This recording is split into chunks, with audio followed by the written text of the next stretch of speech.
Better World Blueprint. Good humans doing good things.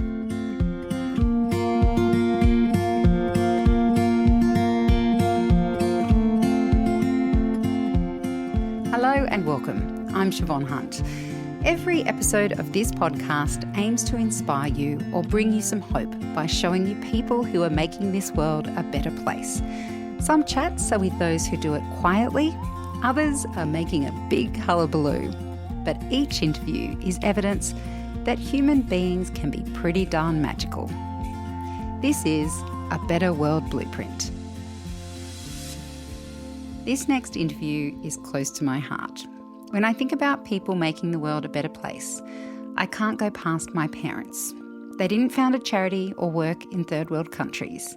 My mum was a high school teacher and my dad worked in a bank. But they have always shown a generosity and kindness to people that has profoundly influenced my life and the way I live it. Dad opted not to be part of the interview, but he's there in the background listening on. Please enjoy this chat with someone who I believe has made this world a better place, my mum, Marilyn Hunt. Hello, Mum. Welcome to A Better World Blueprint. Hello, Siobhan.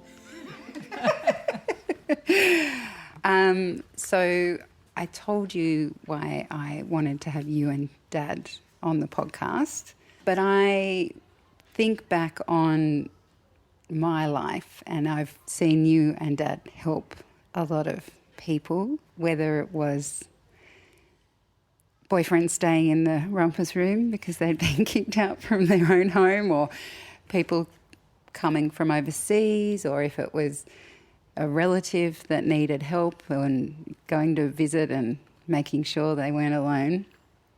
And just day to day, I think I've seen both you and Dad be very generous to people with your time and your home throughout my life, and I'm guessing throughout your life. And I'm wondering why you think you've been like that. Well, I'm just trying to think of a definition of generous, and I think it's a case of feeling that you want to do the right thing by people, maybe. And in that case, I guess there have been a few people in our lives that, because you feel some empathy or you just feel you should try and help them. When you say it was about doing the right thing by people, I feel like it was more than that, and maybe that was the empathy part that you talked about, because doing the right thing is almost, crossing your T's and dotting your I's, but I feel like you and Dad always went the extra distance to help people or make them feel welcome. And I wonder if that was something, I don't know, it's something it seems like you and Dad have always been together as a couple. Was it ever anything you talked about or anything you noticed in each other when you first met each other? Like, it is a different way of being. I don't think other couples would go to the lengths you've gone to support other people or to invite them into their home the way you have. Well, I'm not sure about that, but I think that when people need you to listen to them, sometimes I guess when I feel like maybe I've been generous with my time, it's because some people don't seem to have very many other outlets for people to listen to them. As for when you take them in your home to stay, I guess it really hasn't been much of a burden to us. Probably I'm lucky that Bob has agreed for my mother to come and live with us for nearly 30 years. And he's very tolerant of that because she was certainly not an easy person to have living with us. But it was just something I felt she needed to be cared for in a way. But yes, I was lucky. A lot of husbands wouldn't have agreed to that. That's very true. And I guess the question is, following on from that, you mentioned that having people in your home was never a burden, really.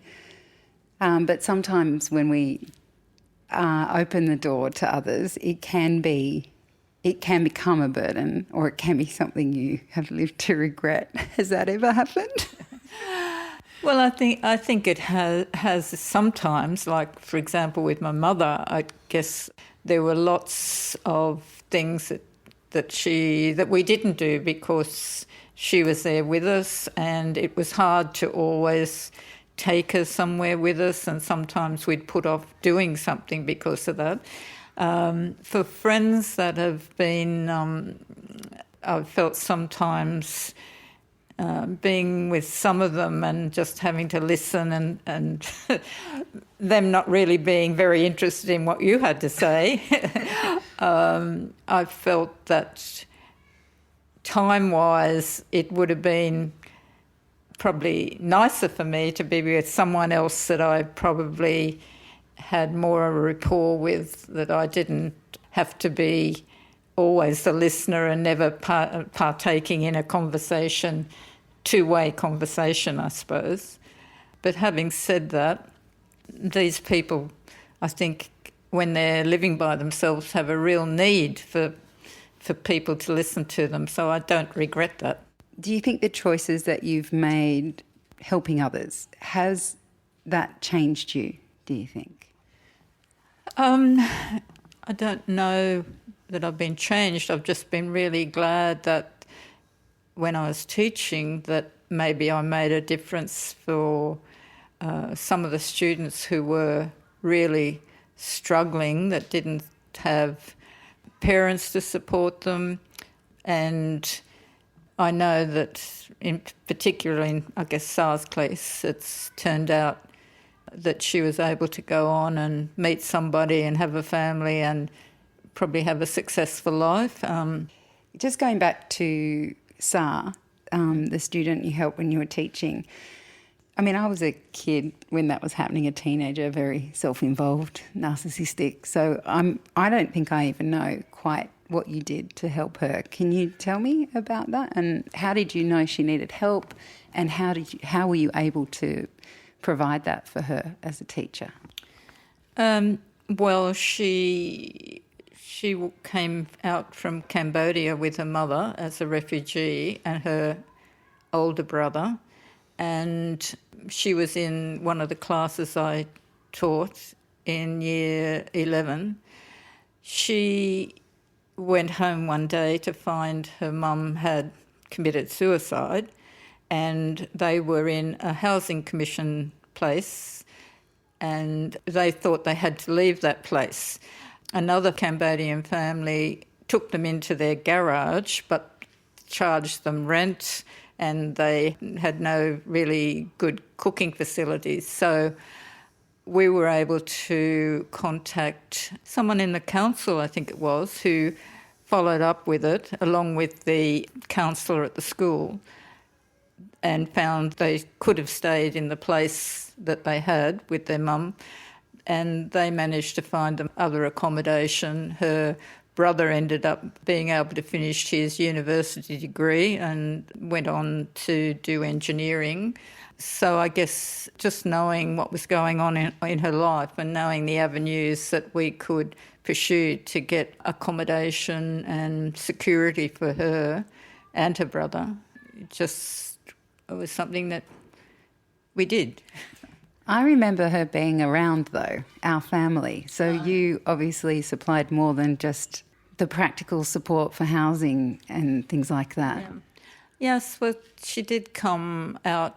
We took her she really loved Johnny Farnham.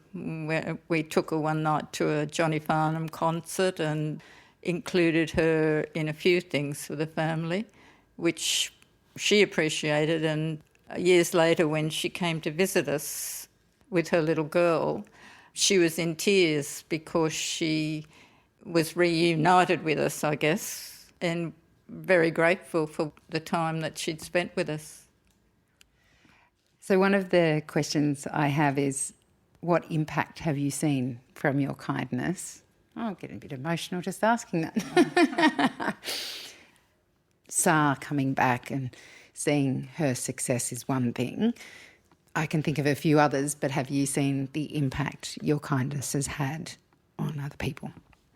I can't think of anything. I think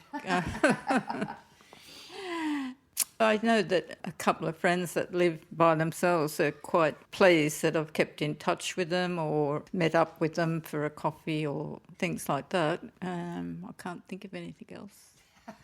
I think a few of your students would have something to say. And I know that I will say my friends, a few of my high school friends have said coming to visit, they always felt our home was a really welcoming and loving space. So probably the impact you've had, you yourself don't even recognise. Maybe it's because there was always food around and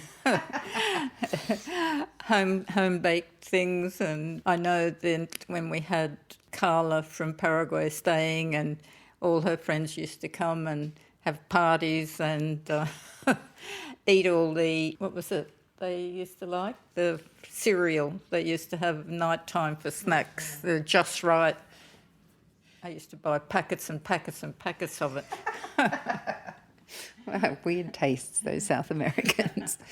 Well, I think the impact is probably something that will have ripples, because I feel in part this podcast is inspired by you and Dad, because it's being a parent now, I think it's role modelling. You think you can teach your children how to be kind and generous, and I can't remember either of you ever actually saying or instructing me to be that way, but it was by your example that I feel I have now in my life felt that it's important to be kind, it's important to be compassionate. So yeah, I think that's one good thing we've done. But I know that as growing up, I always thought that maybe it was from the scripture at school or something, that you should treat people as you'd like them to treat you. Mum, thank you so much for talking to me today. That's all right. Pleased to do it, Siobhan. That's my mum, Marilyn Hunt. Mum has some wisdom of her own to share, some classic sayings that have helped to shape her life. If you're keen to read them, make sure you check out the links in the episode notes. Sometimes we think that making the world better is about caring for the living, but next time I talk to someone who makes it better for those about to die. And then, a sense of peace comes over the house and the client's back asleep. And you leave and it's so satisfying. And you just think, yes, I've left that family. They feel they can cope with what is coming up. And that's very tangible. You can see the difference when you leave a house. Anne Myers is a palliative care nurse who's dedicated her life to doing this work after her mum died. She works with people most of us would rather avoid because death is so confronting. Her insight is worth listening to. She'll be on the next episode of A Better World Blueprint. I'm Siobhan Hunt. I hope you'll join me then.